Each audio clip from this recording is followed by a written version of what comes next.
The Lakers just started off their NBA season with a win for the first time in 8 years. And while you could point to a number of storylines, like the fact that LeBron and Bronny became the first father-son duo to ever share the court, or that Anthony Davis looked superhuman on both ends of the floor, what stood out most to me is the same thing that stood out in the preseason, and that's the new and improved offensive approach under JJ Redick. In a video I made over a week ago, I highlighted how movement, screening, and multiple actions looked like a huge point of emphasis for this team, and we saw that a lot on opening night against the suffocating Wolves defense. Just take this play from the second quarter for example. It starts with Bron setting a little ball screen for D'Lo before running off a back screen from Connect where he puts pressure on the rim. Connect then moves off a third screen from Jackson Hayes, which leaves him with space to hit a three. Or how about this one from the first? AD's gonna hand it off to Vincent in the middle of the floor to set up the two-man game, and notice how Hayes is positioned out near the weak side corner. That's so if he gets the ball, he can immediately set up an open corner handoff with no extra help, although Christie's unable to capitalize from three. And I really wanted to highlight that play specifically because poor outside shooting was a big part of the story. They shot just 3 of 19 or 15.8% from 3 in the first half, then followed that up with a 2 for 11 or 18.2% second half, meaning that over the entire game, they made just 5 of their 33 point attempts. It's not like they were forcing up bad looks outside of the flow of the offense either. They were consistently creating good looks that just weren't falling, which I think bodes well for the team moving forward, considering that they do have a lot of shooting talent. In this game in particular though, they had to find ways to get points on the board without the help of shooting. And one way they did that was by creating second chance opportunities. With 10 offensive rebounds in the first half, they established their size and physicality on the boards early, which led to some easy points down low. Another way they found quality offense in the paint was in the open floor. They looked to get out and run with every opportunity, which is a great way to attack a disadvantaged defense. A lot of these runouts came as a result of their own defense, forcing 15 Wolves turnovers and turning that into 19 points on the other end. Even after defensive rebounds or made baskets though, it was clearly a point of emphasis to play with pace, and they did so with great execution. Then whenever the game did slow down, that's where the new and improved half-court offense really stood out. One action they've been going to quite a bit is very Nuggets-esque. Vincent's gonna enter the ball to Reeves near one of the elbows before cutting around Davis on the other elbow. This time Gobert stays glued to Davis and DiVincenzo stays home in the corner, so Vincent's left with an easy layup. But a play later, they went to that exact same action, except Reed's the low man, so he's gonna drop on that cut to protect the rim. That means Gobert has to scramble to cover the corner, leaving nobody on Davis in the middle of the floor. Earlier in the game, they ran that action again, but with LeBron cutting and Hayes holding the ball up top.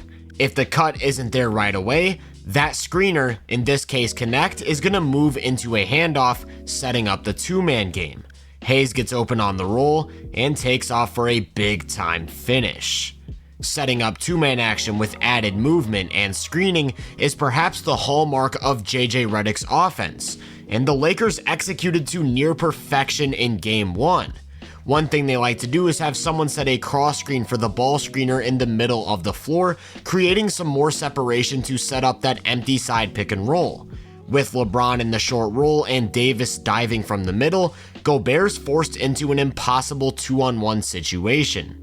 Just a couple minutes later, they set up another empty side pick and roll, except they flipped it so Bron's the one handling and Reeves is the one catching the ball in the short roll. Gobert again has to play both the ball and the middle, with Davis ready to dive from up top, only for Rui to take advantage of a sleeping Julius Randle with a perfectly timed cut. If they're gonna set up in the middle of the floor with a handoff instead of that empty corner pick and roll, you'll typically see the intended ball handler run off a cross screen first, again creating more separation. As a result, Reed has to step up to the ball, and nobody tags Hayes in time to prevent a lob. Even if it's just a traditional pick and roll in the middle of the floor, they're very particular and creative with how they generate space and occupy help. Right as Hayes starts his roll, Reeves is going to pop out to the top of the key with the goal of eliminating Conley as a tagger. Then it's a 2-on-1 and D'Lo gets to a floater. The idea here is that with multiple actions and added movement, they can create confusion within the defense, forcing them to make split-second decisions. Minnesota does just about everything perfect on this one, only for LeBron to lose Randle with a backdoor cut. Easy points in the paint were ultimately the determining factor in LA's win and why their offense still looked so potent without any sort of outside scoring. They scored 72 points in the paint, and those came in just about every way you can think of, from transition runouts and putbacks to pick and roll lobs and cuts out of set action. The Wolves actually tried to adjust by going to a zone at a couple different points in the game while Gobert was on the bench, and the Lakers continued to dissect them. Here's one from late in the fourth where AD gets Ant on the ball and turns his back to post up the mismatch while signaling for Rui to flash to the middle. That puts Reed in an impossible situation where he has to choose between either helping on the mismatch or guarding Rui in the middle. It's actually defended well, but that's a tough shot.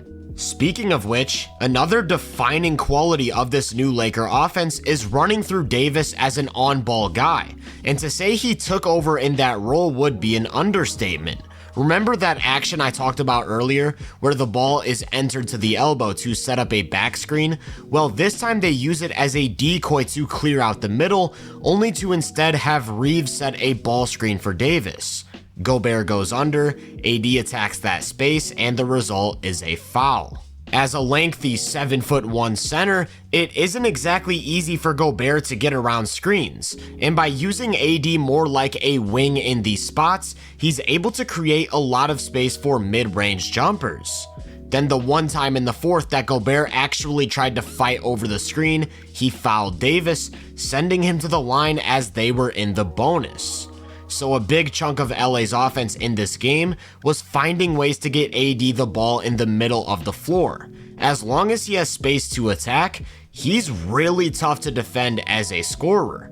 Here's one where they start by running him off a pin down to make it an easy catch, and then everyone clears out to create a one-on-one in the middle. From there, Davis can use his speed to take Gobert off the dribble.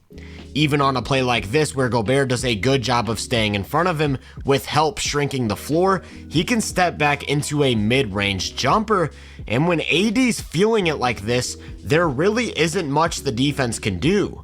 Randle too is able to stay in front of him, but that pull-up jumper is automatic. Just because they're approaching the game differently though, whether that means through action, how they space the floor, or whatever, doesn't mean you go away from the roots.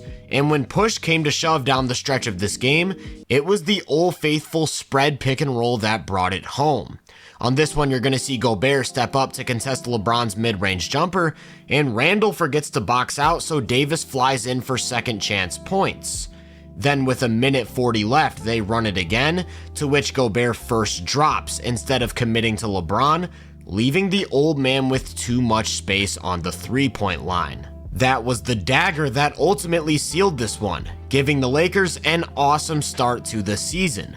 Despite shooting 5 of 30 from 3, they found ways to produce efficient offense, and I think that's really important because if you want to be competitive in this league, you have to be versatile and have counters for when things aren't going your way. To go up against arguably the best paint defense in the league and completely control the inside like that, to me is a statement that this new offense is no joke, and that AD in particular may be unleashed like never before under JJ Redick. If you enjoyed this breakdown, make sure to drop a like, subscribe, and turn my post notifications on to be first on more content. If you're interested in my more in-depth research, make sure to check out the Hoop Venue podcast and my social media profiles. You can find those links in the description. Feel free to let me know down in the comments what you think of the Lakers. As always, I hope you all have a great day, and I'll catch you guys in the next one.